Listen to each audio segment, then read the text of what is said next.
The socket flickered.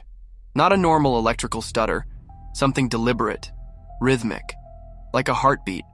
Mark stared at the wall outlet, watching tiny shadows dance around its edges. His home office looked familiar: desk, same leather chair, same framed diplomas. But something felt fundamentally wrong. The pencil rolled sideways, against gravity, slowly, purposefully. Mark's breath caught. No wind, no vibration, just precise, unnatural movement. A whisper brushed his ear. Not words. Something darker. Something that sounded like his name but twisted, elongated into something inhuman. He turned. Nothing. Just silence pressing against his eardrums. The family photograph on his desk shifted, imperceptibly at first.